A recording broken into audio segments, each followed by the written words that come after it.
مجموعے آ چکے ہیں، ان کی نثر کی کتابیں ہیں، اخلاقیات پر کتاب ہے، افسانوں کا ایک مجموعہ ہے، اور پھر 3 تنقیدی مضامین پر بھی کتابیں ہیں۔ تو شاعری تو خیر خود اپنا تعارف ہوتی ہے، تو حمیدہ اپنا تعارف خود کرائیں گی۔ ان کے ساتھ پینلسٹ ہیں ہمارے حمید شاہد خود بھی بہت عمدہ افسانہ نگار ہیں اور نقاد ہیں، مضمون نگار ہیں۔ آپ سب غالباً ان سے دونوں سے ہی بخوبی واقف ہیں۔ میرا نام سعید نقوی ہے، میں نیو یارک سے آیا ہوں۔ تو ابتدا میں مجھے اصل میں حمیدہ کا بھی ایک کی نئی کتاب آئی ہے، نیا مجموعہ ہے آر پار، یہ باہر موجود بھی ہے، تو آر پار پر ہی مضمون پڑھنا تھا، تو میں وہیں سے ابتدا کرتا ہوں اور اس کے بعد پھر حمید شاہد سے کہوں گا کہ وہ اپنے خیالات کا اظہار کریں، پھر ہم حمیدہ سے درخواست کریں گے کہ اگر ممکن ہو تو وہ بھی کچھ اپنا کلام سنائیں ہمیں۔ تو مجھ سے جب کہا گیا کہ حمیدہ شاہین کی غزلوں کے نئے مجموعے آر پار پر گفتگو کرنی ہے، تو میں ایک عجیب مشکل میں گرفتار ہو گیا۔ دیکھیے، اگر میں آپ سے یہ پوچھوں کہ آپ کو مونالیزا کی پینٹنگ کیوں پسند ہے، تو آپ بھی شاید الفاظ کی بھول بھلائیوں میں کھو جائیں اور درست جواب نہیں دے پائیں گے۔ بالکل اسی طرح کا معاملہ عابدہ پروین کی گائیکی یا بیتھوون کی 5th سمفنی پر ہے کہ وہ کیا چیز ہے جو دل کو بے قرار کر دیتی ہے، اور ہم شعور کے پرت در پرت اتارتے ہیں، لیکن اس چیستان معنی سے کوئی خاطر خواہ جواب نہیں ڈھونڈ پاتے۔ اگر آپ لوگ آپس میں گفتگو کر رہے ہوں تو پھر ہم لوگ یہاں سے ہٹ جاتے ہیں، ورنہ براہ کرم آپ لوگ سن لیجئے۔ بہت شکریہ۔ کیونکہ یہ معاملہ محض بصری یا سمعی نہیں کہ وہ صرف 5 ظاہری حواس خمسہ کا حصہ ہیں، کچھ ایسا ہی معاملہ حمیدہ شاہین کی شاعری کو پڑھتے ہوئے بھی درپیش آ جاتا ہے کہ یہ باتیں اس جمالیاتی حصے متعلق ہیں جو شعور کی حدود سے باہر ذہن کے کوہ قاف میں پریوں کے دیس کے کسی ایک حصے سے مس ہوتی ہیں، جسے بیان نہیں کیا جا سکتا، اچھی شاعری کو صرف محسوس کیا جا سکتا ہے۔ حمیدہ کے ہاں یہ دشواری اور بڑھ جاتی ہے کیونکہ تانیسی شاعری میں ہم اس درجہ خود اعتمادی کے عادی نہیں ہیں، ہمیں ایسی دو ٹوک براہ راست گفتگو کا تجربہ ہی نہیں ہے کہ اس پر تانیسی شاعری کا لیبل لگاتے ہوئے بھی شرم آئے۔ حمیدہ کی لفظیات، ان کے مضامین، ان کی فکری نہج اور سب سے بڑھ کر ان کی ترسیل کا انداز ہمارے مطالعے میں آئی ہوئی دوسری شاعری سے بہت منفرد، مختلف اور دلکش ہے، جس کا ہمیں پہلے سے کوئی تجربہ نہیں۔ شاعری تو ایک قفل ابجد ہے جو کہ ایک شہر طلسم، لیکن حمیدہ اپنے قاری کا ہاتھ پکڑ کر اس سہولت سے ابلاغ کے مراحل طے کرتی ہیں کہ بظاہر شعر سادہ معلوم ہو، لیکن اپنے اندر تہداری کا ایک سمندر لیے ہو۔ اپنے کمرے میں اتنا ٹہلنا پڑا، اپنے کمرے میں حمیدہ کا ایک شعر ہے، اتنا ٹہلنا پڑا زندگی بھر نہ پیروں کے چھالے گئے۔ یا پھر ان کا یہ شعر دیکھیے کہ رات بھر ہر دیے کو بتایا گیا، رات بھر ہر دیے کو بتایا گیا، یہ اندھیرے کسی کی کمی کے نہیں، رات بھر ہر دیے کو بتایا گیا، یہ اندھیرے کسی کی کمی کے نہیں۔ اب یہ اشعار اپنے اندر پوری ایک داستان ہے، انہیں آپ کئی رخوں سے محسوس کر سکتے ہیں کہ شاعری پڑھنے کی نہیں بلکہ محسوس کرنے کا ہی پیرایا اظہار ہے۔ یہ اس تنہائی کی کہانی ہے کہ جس کا ان اشعار میں بظاہر کہیں ذکر ہی نہیں ہے۔ یہ وہ ہجر ہے جو ایک بہت ہی ذہین اور تباہ تخلیق کار خود اپنی ذات میں محسوس کرتا ہے۔ تو محسوسات اور جذبات کو اس شدت سے محض مصروں میں سمو دینا ایک خاص نکھار اور وقار کے ساتھ، یہی حمیدہ شاہین کا کمال ہے۔ محبت وہ آفاقی جذبہ ہے جو انسانوں کو دوسری مخلوقات سے ممتاز کرتی ہے۔ یہ بارہا اردو شاعری کا موضوع رہا ہے، رسوا بھی بہت ہوا ہے۔ ابھی کچھ دیر پہلے محبت کا بہت تذکرہ ہوتا رہا۔ کہتے ہیں دنیا کی ہر کہانی محبت ہی کی کہانی ہے۔ حمیدہ کے ہاں بھی یہ ہر شعر میں موجود ہے۔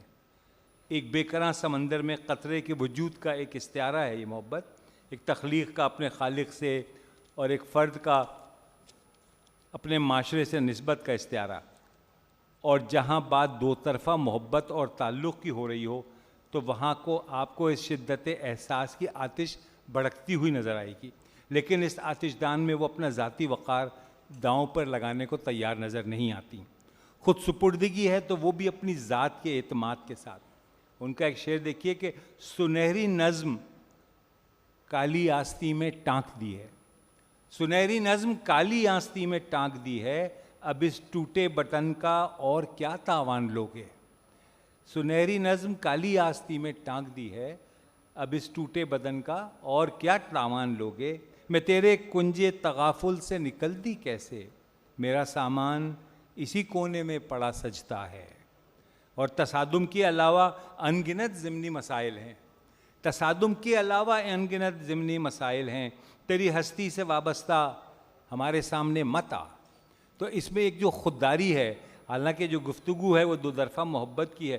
اور کسی کو آخری تہ تک پیا ہوتا تو کھلتا، کسی کو آخری حد تک پیا ہوتا تو کھلتا، کہ تلچھٹ میں ورائے جسم و جاں احساس کیا ہے. کسی کو آخری تہ تک پیا ہوتا تو کھلتا، کہ تلچھٹ میں ورائے جسم و جاں احساس کیا ہے. اکھڑا ہوا ہے ٹیک لگا کر گرائیں کیوں، اکھڑا ہوا ہے ٹیک لگا کر گرائیں کیوں، الزام انہدام تعلق اٹھائیں کیوں. یہ سب محبت ہی کے تو مختلف رویے ہیں. حمیدہ کے ہاں بھی جمالیات کا احساس اسی تازگی سے رچا بسا ہوا ہے جو اردو کے ہر بڑے شاعر کا حصہ ہے. بلا شبہ وہ ایک مکمل بڑی شاعر ہیں. یہ اشعار اگرچہ دو طرفہ واردات عشق کا بیانیہ ہیں، ان کے مختلف مراحل کا بیان ہے، لیکن ہر ایک شعر میں آپ کو حمیدہ کا لہجہ، ان کا ڈکشن انداز سبک سر، دو ٹوک لیکن حسین شعری پیرائے میں تراشا ہوا نظر آتا ہے. آرٹ کا سارا لطف ہی یہی ہے، اس کے احساس پیرائے اظہار میں ہے، اس کی اوریجنیلٹی میں ہے. اور یہی چیز حمیدہ کو ان دوسرے شعراء کے کلام سے ممتاز کرتی ہے. حمیدہ نے اپنے ارد گرد سے ماحول سے لا تعلقی یا خوابوں کی دنیا میں صرف الفاظ ہی نہیں جوڑے ہیں، بلکہ ان کی شاعری میں خارجی تجربات نہایت عمدہ سنگھار کے ساتھ ان کے شعروں میں ڈھل جاتے ہیں. یہ کمال ہنرمندی ہے کہ ان موضوعات کی تلخی اور غیر شاعرانہ وجود کے باوجود ان کے منہ قلم سے جب یہ صفحہ کرتاس تک آتے ہیں تو ایک لے پر تھرکنے لگتے ہیں. اور یہی وجدان ہے. ان کا شعر دیکھیے، ہم بھی تہذیب تکلم کے ہیں دائی، لیکن ہم بھی تہذیب تکلم کے ہیں دائی، لیکن یہ جو ہر صیغہ اظہار پر زد ہے رد ہے. میرے جوتے میرے اپنے ہی لہو سے تر ہیں، میرے جوتے میرے اپنے ہی لہو سے تر ہیں، 400 گنگ دریچے ہیں مقفل در ہیں. اور کھیل میں کچھ تو گڑبڑ تھی جو آدھے ہو کر ہارے لوگ، کھیل میں کچھ تو گڑبڑ تھی جو آدھے ہو کر ہارے لوگ، کیسے آدھے مٹی ہو گئے آدھے چاند ستارے لوگ. کیا کہنے. اب دیکھیے، اس احتجاج اور بغاوت میں آپ کو نعرے بازی کا احساس نہیں ہوتا، بلکہ ایک دھیمی مزاج کی شائستگی کا انداز ہے. انہوں نے خود ہی ایک جگہ کہا کہ ہمیں اس کم نمائی میں سکون دل میسر ہے، ہمیں اس کم نمائی میں سکون دل میسر ہے. ہمارے شعر ہی ایسے ہیں کہ مدھم اچھے لگتے ہیں، ہمارے شعر ہی ایسے ہیں کہ مدھم اچھے لگتے ہیں. تو ان اشعار کی آفاقیت اور تہداری ایسی ہے کہ چاہیں تو انہیں آپ اپنے خالق سے گفتگو کے حصار میں پڑھ لیں، اور چاہیں تو اپنے موجودہ عصری فصیلوں پر کھڑے ہو کر اس کا جائزہ لے لیں. روزمرہ کے تجربات اور واردات زندگی کو اس سادگی اور آسانی سے باندھنا کہ آپ کو ان پر رہبانیت کا شبہ ہونے لگے. یہاں بھی انداز ناصحانہ صحیح لیکن تلخ حقیقتاً نہیں ہے. تعدیر ایک خوشگوار ذائقہ شعر پڑھنے کے بعد باقی رہتا ہے. جن چیزوں کی لمحہ لمحہ بعد ضرورت پڑتی ہے، جن چیزوں کی لمحہ لمحہ بعد ضرورت پڑتی ہے، اکثر گم ہو جاتی ہیں وہ رکھنے اور اٹھانے میں. جن چیزوں کی لمحہ لمحہ بعد ضرورت پڑتی ہے، اکثر گم ہو جاتی ہیں وہ رکھنے اور اٹھانے میں. تو نے اس بتی کے پیچھے اپنی کار لگا لی ہے، تو نے اس بتی کے پیچھے اپنی کار لگا لی ہے، جان چلی جائے گی تیری اس سے آگے جانے میں. اب دیکھیے یہ کتنا ایک نامانوس سا موضوع ہے. مجھے نہیں یاد کہ اس سے پہلے آپ نے موضوع پہ لکھے، اس سے کہیں بھی آپ کو ایک تلخی کا احساس نہیں ہوتا، صرف ایک شاعر جو ہے اس کا ایک ناصحانہ انداز ہے، اور اس پہ مجمع نہیں لگا سکتے. کیا خوبصورت شعر ہے. اس پہ مجمع نہیں لگا سکتے. آ رہا ہے یہ راستہ گھر میں، آ رہا ہے یہ راستہ گھر میں. تو یہ بات واضح ہے کہ پوری کتاب ہی شاعر کے روزانہ کے تجربات کا نچوڑ ہے. ایسا تو شاید سبھی شعرا کیا ہوتا ہے، تو مگر ایسی کیا خاص بات ہے. حمیدہ کے ہاں اس اظہار میں استعارے، ابہام، سلاست اور کہیں کہیں شوخی نے انہیں بہت منفرد اور صف اول کی شاعرہ بنایا ہے. ڈھیلی اگر لگے بھی کہیں لشکری زباں، ڈھیلی اگر لگے بھی کہیں لشکری زباں، بندے قبائے مصرعِ تازہ تو چست رکھ. ڈھیلی اگر لگے بھی کہیں لشکری زباں، بندے قبائے مصرعِ تازہ تو چست رکھ. اب اس شعر کی قرأت سے ذہن پر ایک بہت ہی شوق رنگ کا نہ ابھر آنا بہت دشوار ہے. تو استعاروں کے ضمن میں بھی انہوں نے نئے اور پرانے دونوں موضوعات کو ایک نئے انداز سے سنوارا ہے.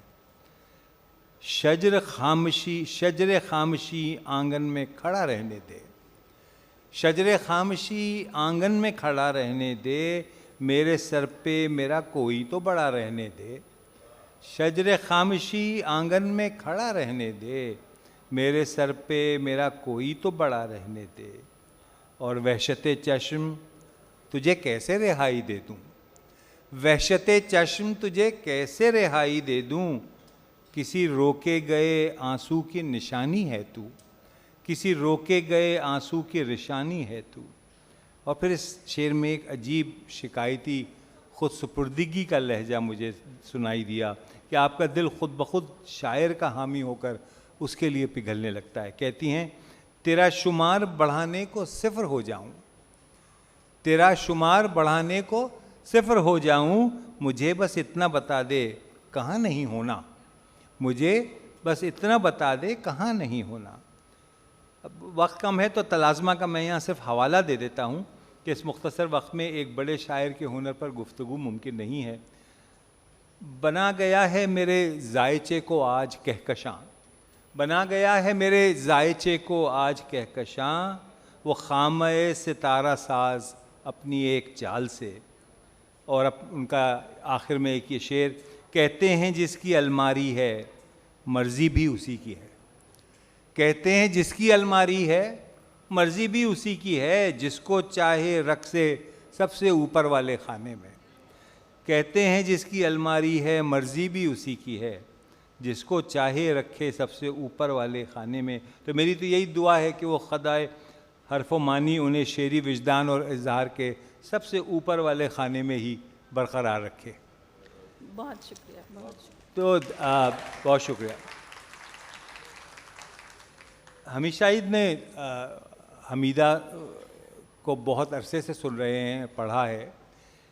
بہت سے شاعرات ہماری صف اول کی جو 3-4 اگر آپ شمار کریں گے، تو حمیدہ کے ہاں آپ کو ایسی کیا خاص بات نظر آتی ہے جو انہیں دوسرے شاعرات سے اور بلکہ شاعروں سے بھی ممتاز کرتی ہے؟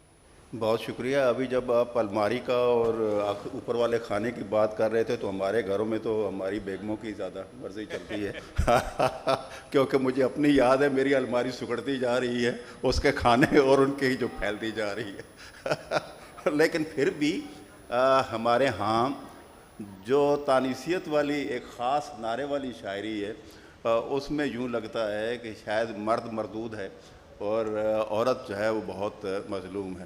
لیکن آپ دیکھیں حمیدہ کے ہاں یہ موضوع بھی آیا ہے، لیکن جس قرینے اور جس سلیقے سے آیا ہے اس میں مرد کے لیے گنجائشیں موجود ہیں کہ اس کے ساتھ رہے، اس کا خیال رکھے اور اسے اپنے ساتھ لے کے چلے.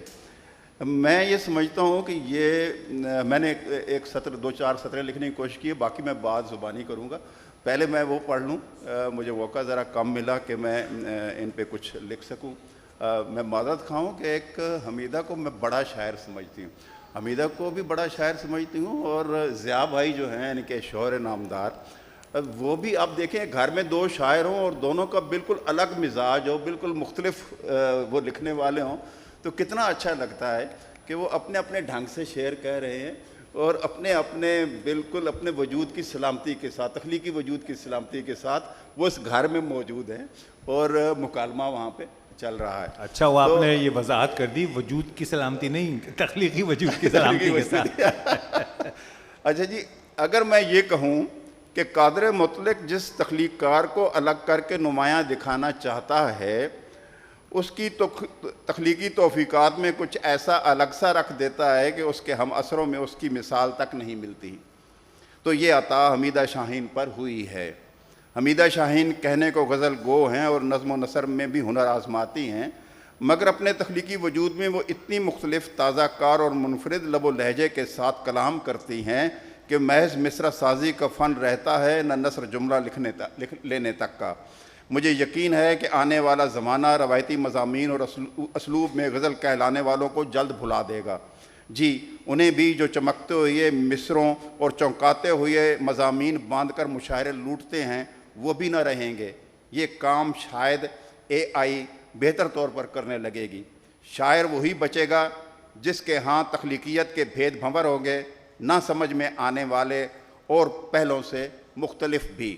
یہ تخلیقیت حمیدہ شاہین کو ودیت ہوئی ہے اور کچھ یوں ارزانی ہوئی ہے کہ یہ ہم جیسے پڑھنے والوں اور سننے والوں تک پہنچتی بھی ہے.